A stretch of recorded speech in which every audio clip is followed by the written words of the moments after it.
পঞ্চগড়ে ভরা মৌসুমেও দেখা নেই বৃষ্টির। এতে দুশ্চিন্তায় পড়েছেন জেলার কৃষক। বৃষ্টির অভাব এবং তীব্র রোদের কারণে রোপা আমন চাষাবাদে বিপাকে তারা। গেল বছর এই সময় আমন চাষাবাদ শেষ হলেও এবার এখন পর্যন্ত তেমনভাবে ধান বোনা শুরুই করা যায়নি। তবে যাদের সেচ যন্ত্র রয়েছে তারা সেচ দিয়ে ফসল উৎপাদন শুরু করেছে। কৃষি বিভাগ আশা করছে বৃষ্টি হলে আমনের চাষ শুরু হবে পুরোদমে। আষাঢ় শেষ করে শ্রাবণ মাস শুরু হলেও পঞ্চগড়ে দেখা মেলেনি বৃষ্টির।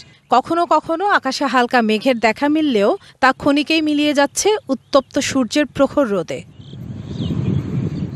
ভরা বর্ষা মৌসুমে জেলায় বৃষ্টিপাত না হওয়ায় শুষ্ক জমি নিয়ে বিপাকে কৃষক। উপায় না পায় গাড়া শুরু করছি, কেউ কেউ অপেক্ষা হইতে হইতে, কেউ তো গাড়ার সুযোগে পানি এলাও তো গাড়াও পারেনি। অনাবৃষ্টির কারণে মাটি শুকিয়ে যাচ্ছে এবং ফেটে যাচ্ছে। চলতি মৌসুমে বাধ্য হয়ে অনেকে সেচের মাধ্যমে চালাচ্ছেন আমন ধান বোনার কাজ।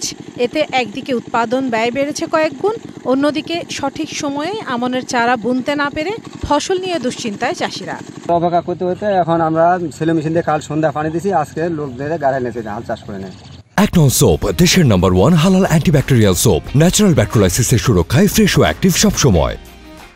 গাড়ভার তো লাগছে, বিচন নষ্ট হয়ে যাচ্ছে, আর এখন মেশিন দিয়ে পানি দিয়ে গাড়াছি।